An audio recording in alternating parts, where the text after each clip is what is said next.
Assalamu alaikum wa rahmatullahi wa barakatuh. Bismillah wa rahmani wa rahim.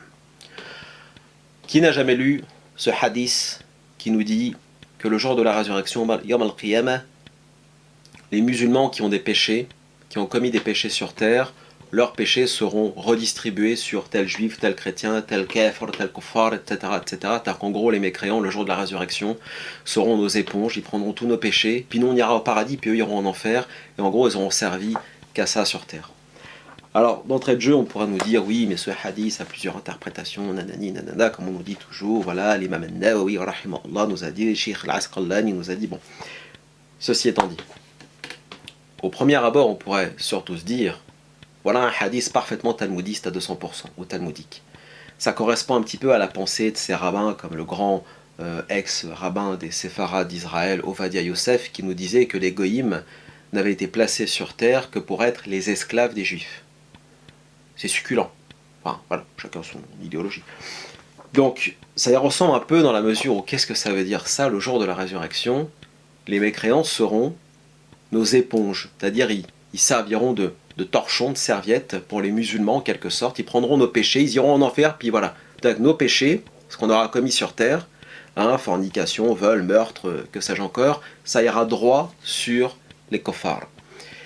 Lu de cette façon-là, certains pourraient nous dire, oui, mais c'est un hadith, il est authentique, il est rapporté par Muslim. Bon, d'abord, tous les hadiths qui sont dans Muslim ne sont pas sahih. Il y a de plus en plus de ulama, de muhaddisines qui le disent, et c'est très bien comme ça, alhamdulillah. Tous les hadiths qui sont rapportés par Al-Bukhari, etc., ne sont pas sahih non plus.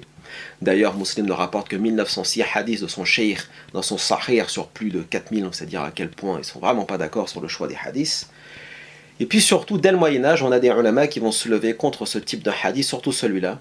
Et notamment l'imam al-Bayhaqi rahimahullah qui explique, qui dit en son temps, lui qui était shafi'i, tash'ari, ainsi de suite au Moyen-Âge, que ce hadith est da'if, faible.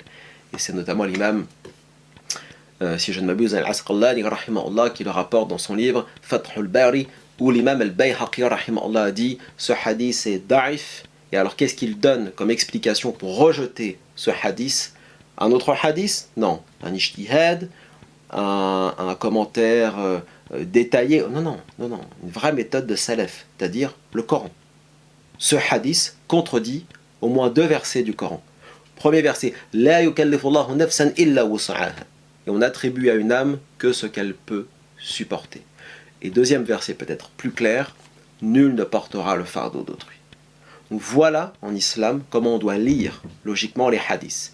C'est-à-dire, on lit les hadiths à la lumière du Coran. Et on voit si le hadith va ou est en accord avec le Coran al-Karim, soit il ne l'est pas, et à ce moment-là on l'isole, on le met de côté, on le jette à la poubelle. Il ne faut pas avoir peur de le dire. Les ulama l'ont fait avant nous. Les muhaddisines l'ont fait avant nous. Les fuqaha, les mufassiroun, etc., les mutakallimun, tous les spécialistes en sciences, hadith, tafsir, peu importe, on fait exactement ça pendant des siècles. Ibn al-Taymiyyah a rejeté des hadiths, j'en ai un dans mon esprit qui me vient, enfin bref.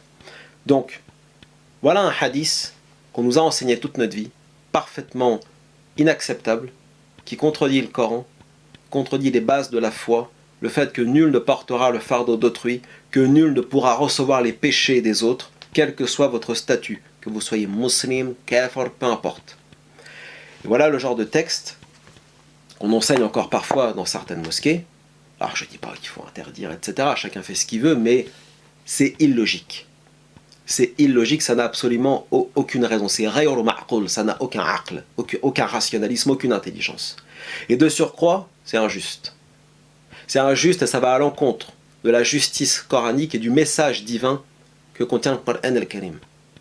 Comment des gens, le jour de la résurrection, puis alors voilà le minhaj islamo-racaille, genre, ouais, de toute façon, nous, on prend l'argent des koffars, on fait ci, on fait ça, puis de toute façon, le jour de la résurrection, tranquille, moi je suis là avec ma chicha et ma canette, et vous, les koffars, vous prendrez nos péchés. C'est ça, hein. C'est complètement ça. Me dire à moi que ça n'existe pas, ça existe. On entend ça tous les jours.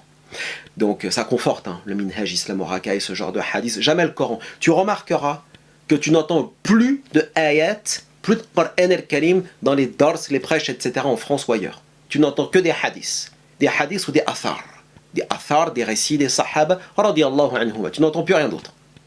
Kitab Allah Jalla wa Ala n'est absolument plus enseigné nulle part. Plus de tafsir. Il n'y a jamais de tafsir. Il n'y a pas de tafsir en français. C'est haram les tafsirs. Parce qu'on ne comprend rien du Coran. Il faut 3 milliards d'années de sharia pour comprendre le Coran. Par contre, il faut 5 minutes pour comprendre 100 000 hadiths qui valent rien.